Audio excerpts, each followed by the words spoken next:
laughing. I knew the camera is on me and I was pretending to type. Today's my birthday.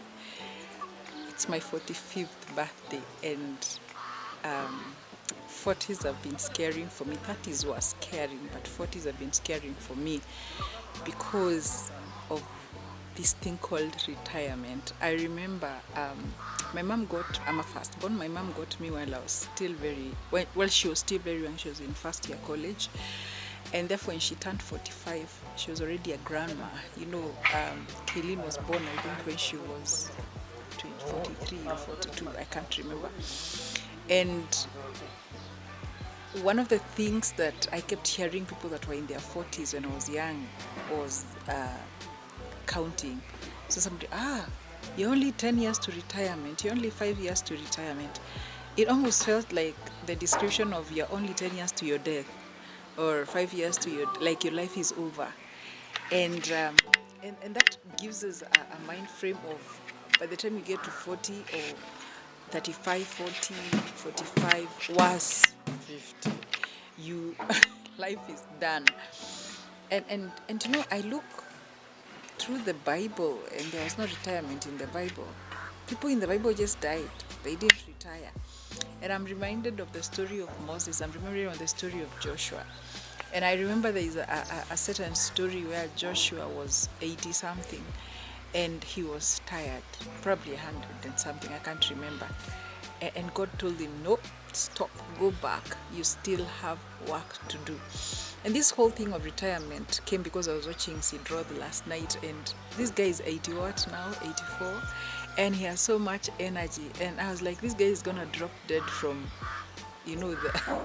like all strong, like from the camera straight to heaven, And I thought, why do we fuss over time? I know if you're young and you're looking at me, I almost look ancient, an ancestor. Like I'm from the museum. But you're gonna get to 45 and you will not feel any different, because our spirits don't age, our souls don't age.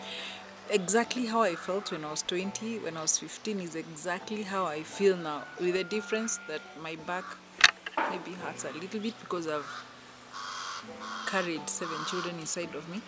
But apart from other things, I just feel exactly as I felt at those days. And today I just wanted to share with you about retirement, because I realized, no, I ain't gonna retire. I'm gonna be productive until the Lord calls me home.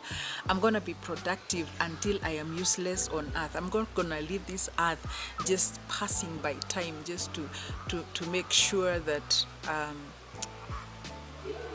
just to, like, I'm old in if I'm gonna be in an old people's home, then I'll ask Lord, take me home. I don't be here,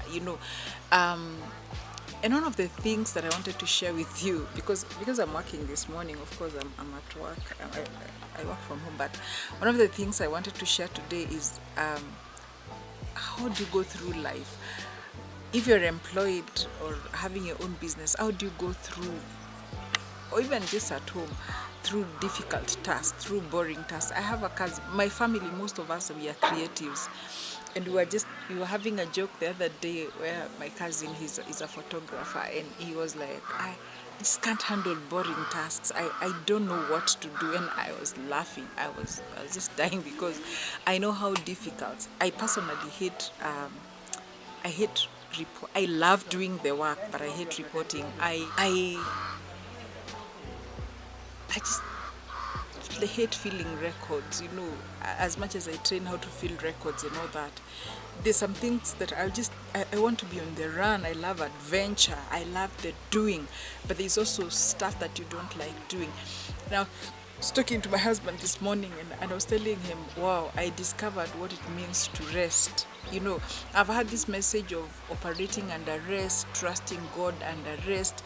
I remember 3 years ago, one of the girls that I mentor calling me and saying, Caroline, are you praying from a place of rest? I think you're not praying. And from a place of rest. And that stung me. That stung me so much because I was going through a lot. I was going through business lawsuits. I was going through, my partner had just walked away and left me with huge debts. I didn't know what to do, and there were people, screaming on me. They wanted their money.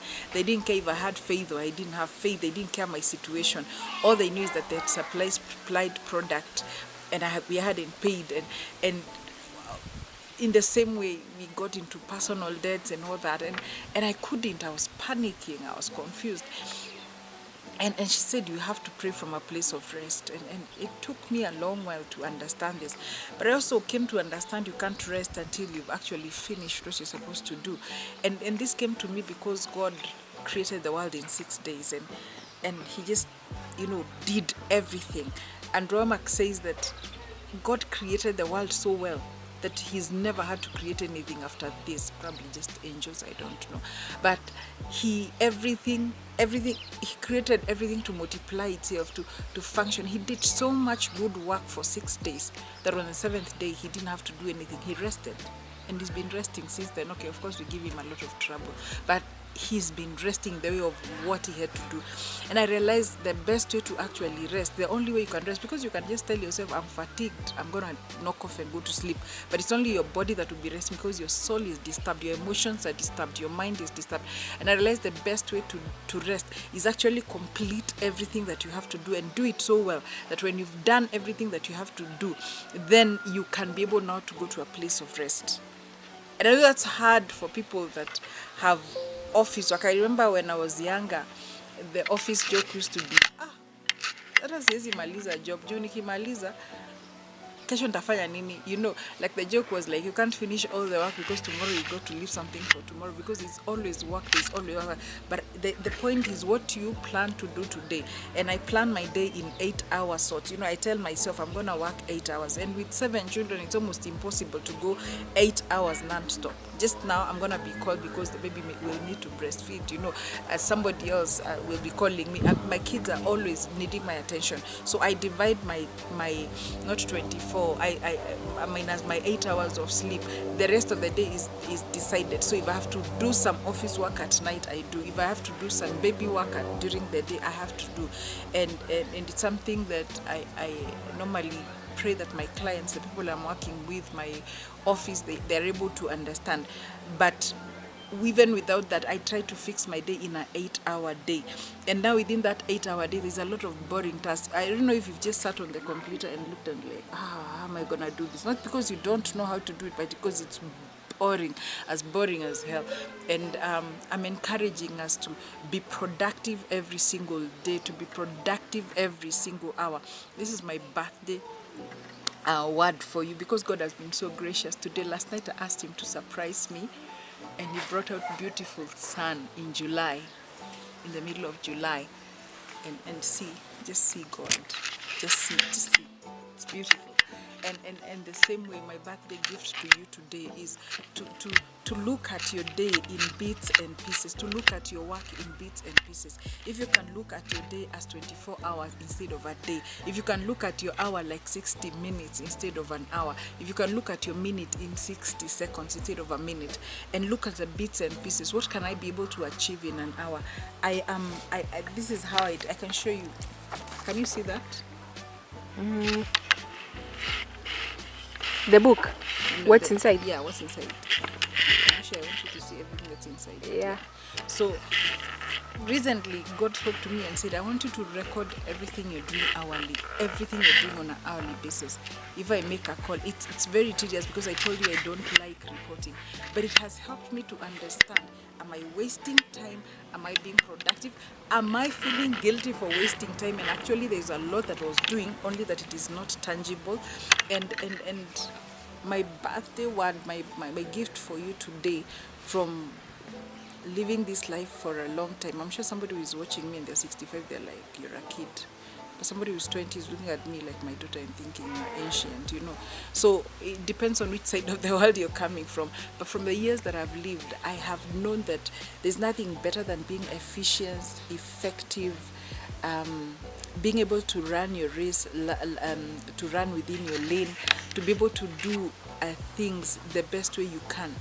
the best way you can, and just knowing that you can't achieve anything. I'd like to be an amazing wife, but I can only do my best. I have to own up. My husband polishes his own shoes. He irons his own clothes. Actually, he irons mine too.